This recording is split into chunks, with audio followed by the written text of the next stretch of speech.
এই গল্পের শুরুতেই এই গল্পের ফিমেল লিডকে দেখানো হয়। যখন আমাদের ফিমেল লিডের ঘুম ভেঙে যায় তখন সে দেখতে পায় সে তো কাল রাত্রে কোনো একটি অচেনা ছেলের সাথে নাইট স্পেন্ড করে নিয়েছে। ফিমেল লিডের নাম ছিল লিন। লিন তখন মনে করতে থাকে কাল রাত্রের কথা, যেখানে সে তার ফ্রেন্ডদের সাথে একটি বারে গিয়েছিল আর ওখানে অনেক বেশি ড্রিঙ্ক করে নিয়েছিল। তখন তার ফ্রেন্ড তাকে বলতে থাকে 3 বছর হয়ে গিয়েছে তোমার বিয়ে হয়েছে, কিন্তু এখন পর্যন্ত তোমার হাজবেন্ড তোমার সাথে কখনোই দেখা করতে আসেনি।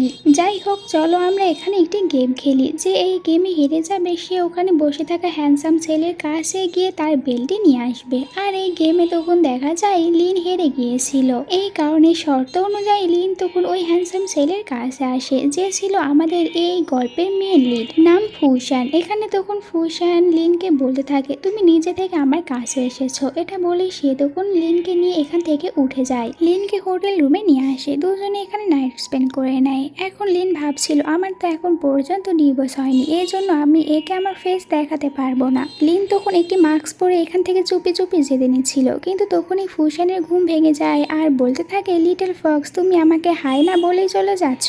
লিন বলে আমার কাছে তোমার সাথে ফালতু কথা বলার সময় নেই। ফুশান বলতে থাকে কাল তুমি ছিলে যে আমার কাছে এসেছিলে। তখন লিন বলে তুমি আবার এটা বলো না আমি তোমার রেসপন্সিবিলিটি নেব, আমরা দুজনেই অনেক বড়, তুমি কোনো বাচ্চা না। তখন ফুশানের কাছে কেউ একজন ফোন করে। ফুশান তখন ফোনটি ধরতে যায় আর এই সুযোগে লিন এখান থেকে পালিয়ে যায়। এর পরের সিনে লিনকে কোর্টের বাইরে দেখানো হয়। সে এখানে তার হাজবেন্ডের জন্য অপেক্ষা করছিল যে আজকে তাকে এখানে ডিভোর্স দেবে। লিন বলতে থাকে 11টা বেজে গিয়েছে কিন্তু এখনো এখানে আসেনি, এর জন্য আবার আমার ইন্টারভিউর দেরি না হয়ে যায়। তখন আমাদেরকে একটি ফ্ল্যাশব্যাক দেখানো হয় যেখানে লিন তার ড্যাডকে বলছিল তার মমের যে ডেথ হয়েছিল এটা কি কারণে হয়েছিল, সে কি কোনো কিছু জানতে পেরেছে। কিন্তু এখানে লিনের ড্যাড বলতে থাকে তোমার মমের ডেথ হওয়ার পরে আমাদের কোম্পানির অনেক লস হয়ে গিয়েছে, কোম্পানির সকল শেয়ার হোল্ডাররা তাদের শেয়ারগুলো সরিয়ে নিয়েছে। এখন আমার কাছে এরকম কোনো টাকা নেই যেটা দিয়ে আমি এইসবের খোঁজ নিতে পারবো। লিন বলে তাহলে এখন কি আমাদের কাছে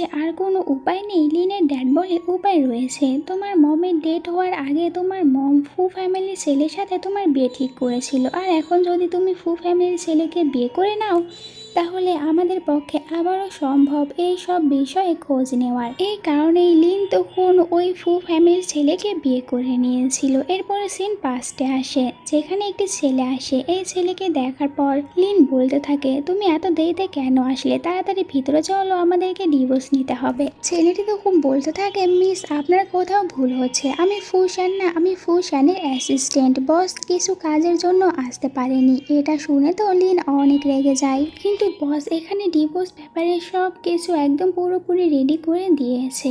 এতে লিনের রাগ তো আরো বেড়ে যায়। লিন তখন আবারও ফ্ল্যাশব্যাকের একটি কথা মনে করতে থাকে যেখানে সে যখন ফুশানের সাথে দেখা করতে গিয়েছিল তখন ফুশান তো কারের ভিতর থেকেই ডিল করেছিল। লিনকে বলেছিল আমাদের এই বিয়ে শুধুমাত্র 3 বছরের জন্য কন্ট্যাক্ট হবে আর এরপরে তুমি একদম ফ্রি হয়ে যাবে, এখন তোমার যত টাকার প্রয়োজন তুমি নিতে পারো। আসলে ফুশানেরও তো এই বিয়েতে একদমই মত ছিল না, কিন্তু তার জ্ঞান মা তাকে জোর করে এই বিয়েতে রাজি করিয়েছিল, এই জন্যই সে লিনের সাথে এরকম কন্ট্যাক্ট করেছে। এরা দুজনেই একে অপরকে দেখেইনি। পাস্টের সিন দেখানো হয় লিন অনেক বেশি রেগে যায় আর তখন ওই সেক্রেটারিকে বলতে থাকে তোমার বসকে বলে দিও সে আমাকে কি ডিভোর্স দেবে, এখন আমি নিজেই তাকে ডিভোর্স দিতে চাই, সে যেন নিজে এসে আমার কাছ থেকে ডিভোর্স নিয়ে যায়। তখন অ্যাসিস্ট্যান্ট বলতে থাকে বস এখানে আসতে চেয়েছিল কিন্তু বসের সিস্টারের অনেক বেশি শরীর খারাপ হয়, সে এখানে আসতে পারেনি। এটা শুনে লিন আরো রেগে যায়। সে মনে মনে বলতে থাকে এই পুরো শহর জানে যে ফুশানের কোনো সিস্টার নেই, তাহলে এখন এই সিস্টার কোথা থেকে আসলো। লিন তখন সব রাগ অ্যাসিস্ট্যান্টের ওপরে ঝাড়তে থাকে, অ্যাসিস্ট্যান্টকে অনেক বেশি ভয় দেখায় আর বলে আমি আর এখানে আসতে পারবো না, এখন তোমার বসকে বলে দিও নিজে এসে আমার কাছ থেকে ডিভোর্স দিয়ে নিতে।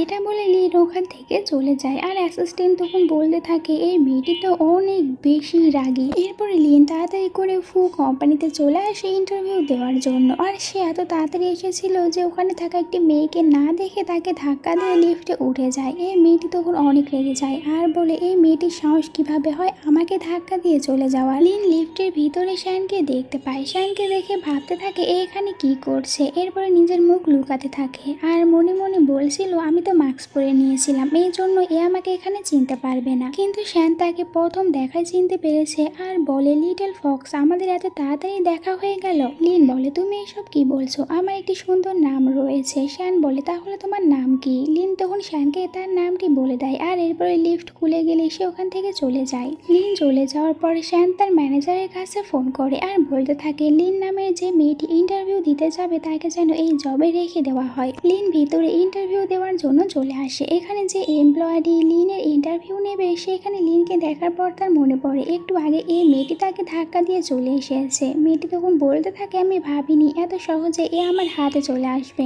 আর ম্যানেজার তখন এখানে ফাইলে লিনের নাম দেখতে পায় আর তখনই সে বুঝতে পারে বস তো এই মেয়েটির কথাই বলেছিল। এই জন্য লিনকে আর বেশি কিছু প্রশ্ন করে না, জবে রেখে দেয়। লিন বলতে থাকে এত বড় একটি কোম্পানিতে এত সহজে ইজিলি ভাবে ইন্টারভিউ দিয়ে জব পাওয়া যায়। তখন ওই মেয়েটি বলতে থাকে আমি তোমার ফাইল দেখেছি, তুমি তো গ্রেট ডিজাইনার এক্স এর সব ডিজাইনগুলো কপি করেছো। তোমার মতন কপিবাজ মেয়েদেরকে এই কোম্পানিতে জব দেওয়া হবে না। আর যখন এই ফাইলটি ম্যানেজার দেখে তখন সে বলে ঠিকই তো বলছে, তুমি তো গ্রেট ডিজাইন এক্স এর সব ডিজাইনগুলো কপি করেছো, তাই তোমাকে এখানে ইন্টারভিউ দেওয়ার দরকার নেই, এখানে তোমার জব হবে না। কিন্তু তখন লিন বলতে থাকে আমি যদি বলি আমি ওই গ্রেট ডিজাইনার এক্স তাহলে তোমরা কি বিশ্বাস করবে? তখন ওই মেয়েটি লিনকে পাগল বলতে থাকে আর লিনের ওপরে চিল্লাচ্ছিল। লিনও তখন ওই মেয়েটির উপরে অনেক বেশি চিল্লায় আর এরপরে ওখান থেকে বের হয়ে আসে। বাইরে আসার পর লিনের সাথে আবারও শ্যানের ধাক্কা লেগে যায়। তখন এখানে তো লিন শ্যানের বডি টাচ করেছিল। শ্যান বলে তোমার কি টাচ করা শেষ হয়েছে? আর যখন লিন আবারও শ্যানকে দেখে রেগে যায় আর ভাবতে থাকে এই সবসময় কেন আমার সামনে চলে আসে। এরপরে সে আবার ফাইলগুলো তুলতে শুরু করে কারণ ধাক্কা লাগা যাওয়ার কারণে দুজনের ফাইলগুলো পড়ে গিয়েছিল। এখানে তখন লিন শ্যানের ফাইল দেখার পর বলতে থাকে এর কাছে কোম্পানি শেয়ারের ফাইল কি করছে? আবার এই কোম্পানির সিও না? আবার বলে সিও কিভাবে হবে, হয়তো বা এই কোম্পানির একজন মডেল। শ্যান তখন লিনকে বলে তোমার মনে হয় অন্যের জিনিসগুলো চুরি করার অভ্যাস রয়েছে। লিন রেগে যায় আর বলে একদমই না। এরপরে সে আবার শ্যানকে বলে তুমি এই কোম্পানির শেয়ারগুলো নিয়ে কি করছো? তুমি এই কোম্পানিতে কিসের জব করো? শ্যান বলে আমার ফ্রেন্ড এই কোম্পানিতে আমাকে একটি কাজের জন্য পাঠিয়েছে, এই জন্য আমি এই কোম্পানির সিওর সাথে দেখা করতে এসেছি। ভাই দাবে তুমি এখানে কি করতে এসেছো? তুমি তো এই কোম্পানিতে ইন্টারভিউ দিতে এসেছিলে, তোমার কি জব হয়েছে? লিন বলে এই কোম্পানির সকল কলিগরাই অনেক বেশি পাগল, না জানি এই কোম্পানির সিও আরো বেশি পাগল। তারা আমাকে কি রিজেক্ট করে দেবে, আমি নিজেই এই কোম্পানিকে রিজেক্ট করে দিচ্ছি, এখানে জব করবো না। এটা বলে লিন চলে যায়। ফুলশান তখন ভাবতে থাকে আমি তো আগে থেকে সবকিছু ঠিকঠাক করে রেখেছিলাম। এরপরে আবার ফুলশান তার অ্যাসিস্ট্যান্টের কাছে ফোন করে আর বলতে থাকে সে যেন আবারও লিনকে এই কোম্পানিতে জব দেওয়ার ব্যবস্থা করে দেয়। অন্যদিকে লিন যখন বাইরে আসে তখন তার কাছে তার স্টেপ মম ফোন করে আর বলতে থাকে শুনলাম তুমি এয়ারপোর্ট থেকে চলে এসেছো, তাহলে এখনো তুমি আমাদের সাথে দেখা করতে কেন আসোনি? আর বাড়িতে তোমার হাজবেন্ড কিছু কুরিয়ার পাঠিয়েছে, আমার মনে হয় সে তো এখানে ডিভোর্স লেটারই পাঠিয়েছে। এটা যদি তোমার ড্যাড জানতে পারে তাহলে তোমার কি হবে? তখন তো লিন তাড়াতাড়ি করে বাড়িতে চলে আসে আর সেই ডকুমেন্টসগুলো চাইতে থাকে যেগুলো ফুলশান পাঠিয়েছে। এখানে তার ড্যাড বলতে থাকে তাহলে তোমার এটাও মনে পড়েছে যে তোমাকে বাড়িতেও আসতে হবে। তখন লিনের স্টেপ সিস্টার সে ডকুমেন্টগুলো দেওয়ার বাহানা করে কিন্তু ইচ্ছা করে নিজের হাত থেকে ফেলে দেয় আর বলে এটা তো পড়ে গিয়েছে। লিন এতে রেগে গিয়ে তার স্টেপ সিস্টারের চুল ধরে অনেক বেশি মার দিচ্ছিল। তখন তার ড্যাড বলতে থাকে তুমি তোমার সিস্টারের সাথে এটা কিরকম ব্যবহার করছো? লিন বলে এ তো আপনার জায়ের সন্তান নয়, তারপরেও আপনি ওর সাইড কেন নিচ্ছেন? এটা শুনে লিনের বাবা তখন তাকে একটি স্ল্যাপ মারে। লিনের স্টেপ সিস্টার তখন আবারও নাটক করে আর বলে ড্যাড এতে সিস্টারের কোনো দোষ ছিল না, আমি নিজেই ভুল করেছি। এরপরে সে আবার ওই ডকুমেন্টসগুলো তোলে আর ইচ্ছা করে ডকুমেন্টসগুলো বের করে বলতে থাকে এটা তো ডিভোর্স লেটার। সিস্টার তুমি তো আমাদেরকে বলোনি ফুলশান তোমাকে ডিভোর্স দিচ্ছে। এটা শোনার পর লিনের ড্যাড তখন বলতে থাকে তুমি তো আমাদেরকে এটা বলোনি তুমি ফুলশানের কাছ থেকে ডিভোর্স নিচ্ছ, এখন আমাদের কোম্পানির অবস্থা অনেক বাজে আর তুমি এখন কিভাবে ওর কাছ থেকে ডিভোর্স নিতে পারো? এখন শুধুমাত্র ফুলশানই আমাদের কোম্পানিতে সাহায্য করতে পারেন, তাই তুমি এখন ডিভোর্স নিতে পারবে না। লিন তখন তার ড্যাডকে বলে আমি ফুকে বিয়ে করেছিলাম শুধুমাত্র আমার মমের ডেটের কারণ জানার জন্য, কিন্তু আপনি তো এর ফায়দা উঠাতে শুরু করেছেন। আর এরপরে এই মহিলাটিকে বিয়ে করে নিয়ে এসেছেন, সাথে আমার টেপ সিস্টারকে নিয়ে এসেছেন। তখন আমার কথা আপনি একদমই ভাবেননি, তাহলে আমি কেন শুধু শুধু এখন আপনার কোম্পানির কথা ভাবতে থাকবো? আপনার কোম্পানির সাথে আমার কোনো লেনা দেনা নেই। এটা শোনার পর তার ড্যাড তো রেগে যায় আর বলে, তুমি এসব কি বলছো? লিন বলে, এখন আর আমার আপনার সাথে কোনো সম্পর্ক নেই। আপনি আপনার এখনকার স্ত্রী আর আপনার মেয়েকে নিয়ে সুখে থাকেন, আমি এখান থেকে চলে যাব। লিনের ড্যাড বলে, তুমি যদি বাড়ি থেকে চলে যাও তাহলে আমি তোমার সব ক্রেডিট কার্ডগুলো স্টপ করে দেবো, তখন দেখবো তুমি আমার টাকা ছাড়া কিভাবে ভালো থাকতে পারো। লিন বলে, আমার আপনার টাকার কোনো প্রয়োজন নেই,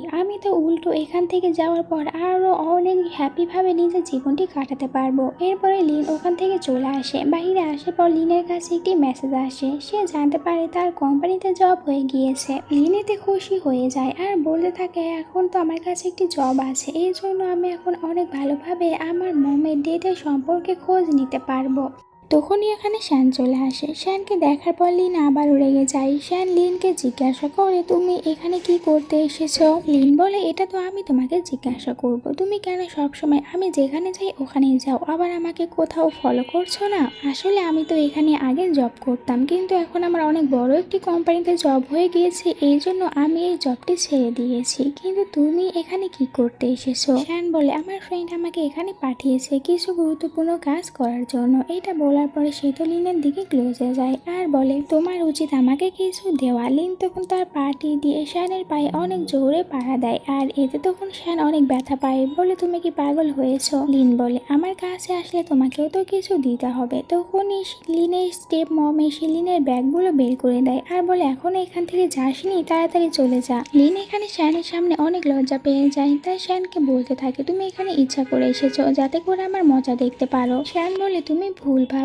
তখনই লিনের কাছে একটি মেসেজ আসে, জানতে পারে তার ড্যাড তো তার সব ক্রেডিট কার্ডগুলো স্টপ করে দিয়েছে। লিন বলে, আমি ভাবতেও পাইনি ড্যাড সত্যি এইসব কিছু স্টপ করে দেবে, কিন্তু এখন তো আমার কাছে কোনো টাকাই নেই। আমি কিছুদিন আগে অ্যাব্রোড থেকে ফিরে এসেছি, এই জন্য আমি বাইরের কার্ড ইউজ করতে পারবো না। ইউজ করার জন্য আরো 1 মাস সময় নিতে হবে। এই জন্যই লিন তখন শ্যানকে বলতে থাকে, তুমি কি আমাকে তোমার বাড়িতে থাকতে দেবে? আমার তো মনে হয় তুমি তোমার বাড়িতে একাই থাকো, এই জন্য আমাকে থাকতে দাও, আমার কোনো অসুবিধা হবে না। শ্যান বলে, তুমি কি সত্যি আমার বাড়িতে থাকতে চাও? আমার বাড়ি কিন্তু এই বাড়ির মতন এত বেশি বড় না, অনেক ছোট বাড়ি। লিন বলে, তাতে কি হয়েছে? তোমার কি মনে হয় আমি কি কোনো রিস্ক নিই? আমি তো কোনো রিস্কই না, আমি অনেক গরিব, তাই ওখানে আমার থাকতে কোনো অসুবিধা হবে না। এই জন্য শ্যান তখন লিনকে তার বাড়ির অ্যাড্রেসটি দিয়ে দেয়। এরপরে শ্যান লিনের স্টেপ মমের সাথে দেখা করতে আসে আর বলে, আপনার মেয়ে কোথায়? এখানে তখন স্টেপ মম বলে, আমার মেয়ে তো অ্যাডবোর্ডে চলে গিয়েছে। এটা শোনার পর শ্যান ভাবতে থাকে, অ্যাডবোর্ডে চলে গিয়েছে, তাহলে আমার থেকে ডিভোর্স কে নেবে? এদিকে লিন যখন শ্যানের বাড়িতে আসে, সে তো বাড়ি দেখে অনেক অবাক হয়ে যায়, কারণ এই বাড়িটি অনেক বেশি বড় ছিল। এই জন্য লিন বলতে থাকে,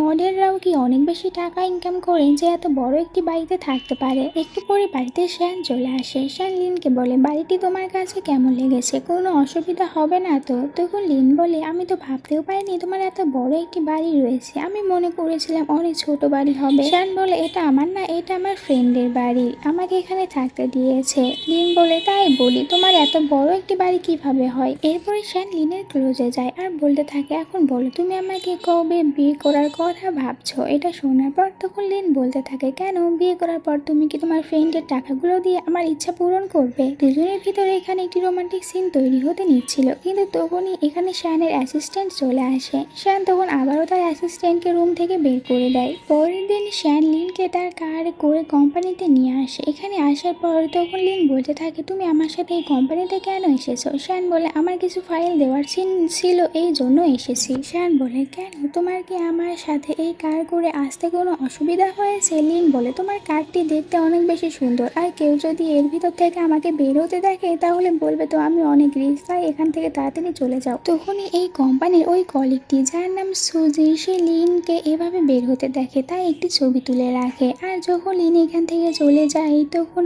আবার শ্যান তার কোম্পানিতে ফোন করে বলে আজকে যে নতুন কলিগ আসবে তাকে যেন অনেক ভালোভাবে ট্রিট করা হয়। লিন ভিতরে আসার পর দেখতে পায় তার আগে তো এখানে তার টেপ সিস্টার চলে এসেছে, মানে সেও এই কোম্পানিতে জব করবে। একটু পরে ভিতরে সুজি আসে, সে তো এখানে লিনকে দেখে রেগে যায় আর এরপরে ভাবতে থাকে এখানে তো এরা দুজনে দাঁড়িয়ে আছে, তাহলে বস কাকে ভালোভাবে ট্রিট করার কথা বলেছিল, এখন আমি কিভাবে চিনবো। কিন্তু এখানে সুজি তখন লিনের স্টেপ সিস্টারের ড্রেস আপ গুলো দেখে ভাবতে থাকে এই মেয়েটির কথাই হয়তো বা বস আমাদেরকে বলে দিয়েছে। এরপরে লিনকে বলতে থাকে আমাদের কোম্পানি এই শহরের সব থেকে রিচ কোম্পানি, আর তুমি কিনা এই কোম্পানিতে জব করতে এসেছো এরকম সাধারণ ড্রেস পরে, এতে করে আমাদের কোম্পানির রিপুটেশন খারাপ হয়ে যাবে। এরপরে সে লিনকে অনেকগুলো ফাইল ধরিয়ে দেয় আর কোনো রকম একটি জায়গা দেখিয়ে দেয় কাজ করার জন্য। এরপরে সুজি লিনের স্টেপ সিস্টার যার নাম ছিল জিন তাকে কোম্পানির বাকি সব কলিগদের সাথে পরিচয় করিয়ে দেয় আর বলে এ হচ্ছে আমাদের কোম্পানির নতুন কলিগ, আজ থেকে আমাদের সাথে কাজ করবে। আর জিনকে তখন অনেক সুন্দর একটি কাজের জায়গা দেখিয়ে দেয়। এটা দেখার পর লিন বলতে থাকে আমরা দুজনেই আজকে এখানে ফার্স্ট এসেছি, কিন্তু তুমি দুজনকে দুই রকম ভাবে ট্রিট কেন করছো। সুজি বলে কারণ বস আমাদেরকে বলে দিয়েছে জিনের ভালোভাবে টেক কেয়ার করতে, আর তোমার যদি এটা সহ্য না হয় তাহলে এই কোম্পানি থেকে চলে যেতে পারো, আর এমনিতেও তোমাকে এই কোম্পানিতে কেই বা রাখতে চাই। লিন তখন মনে মনে বলতে থাকে আমার হাজবেন্ড ফুশান তো দেখছি অনেকটা বেশি আজব, সে কেন জিনকে এরকম ভাবে ট্রিট করতে বলবে। যাই হোক আমি তো এখানে এসেছি আমার মমের বিষয়ে জানতে, তাই আমার এইসব কিছু না নিয়ে জানলেও হবে। আর জিন তখন ভাবতে থাকে আমি তো শুনেছি এই কোম্পানির বসই হচ্ছে ফুশান, কিন্তু সে এখানে তার ওয়াইফের সাইড না নিয়ে আমার সাইড কেন নিচ্ছে, এর মানে সে আমাকে লাইক করে, এই জন্য আমাকে যে করি হোক ফুশানকে এখন পটাতে হবে, তাহলে আমার জীবন অনেক সুন্দর হয়ে যাবে। এরপরে সুজি আবার লিনকে বলতে থাকে তুমি চাইলে যে কোনো ছেলেকে তোমার প্রেমের জালে ফাঁসাতে পারো, কিন্তু এখানে এইসব কিছু চলবে না, কারণ এই ডিপার্টমেন্টের হেড আমি, এখানে আমি যা বলবো তাই করতে হবে। লিন বলে তুমি না জেনে আমার উপরে এইসব কি দোষ চাপিয়ে দিচ্ছ।